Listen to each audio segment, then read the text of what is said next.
Bismillah, alhamdulillah, wassalatu wassalamu ala rasulillah wa ala alihi wa ashabihi ajma'in, amma ba'd. Assalamu alaikum wa rahmatullahi wa barakatuh. Respected brothers and sisters in Islam, welcome to another episode of our program Hisnul Muslim Dua series with me, Brother Muhammad Gazal Saeed. In our previous episode, we studied the dua or the supplication that is said upon completing one's meal or after eating. But inshallah, in today's episode, we are going to be looking at the supplications that are related to sneezing in Islam. First of all, what one has to say upon sneezing is Alhamdulillah. Alhamdulillah.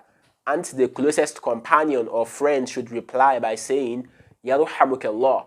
And the one that has sneezed should also say to the companion Yahdikumullahu wa yuslihu balakum. Yahdikumullahu wa yuslihu balakum.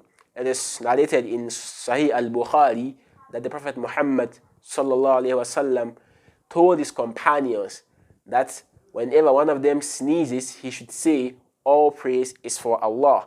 And the closest companion to him should reply by saying, may Allah have mercy upon you. And the one that has sneezed should also reply by saying, may Allah guide you and rectify your condition.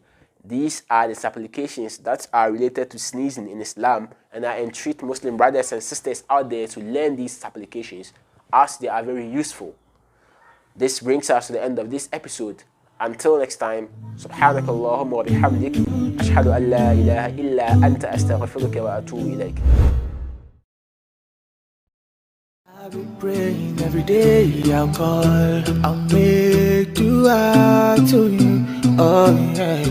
The only way I speak to you, your love I seek, your love for me. I make dua to you again.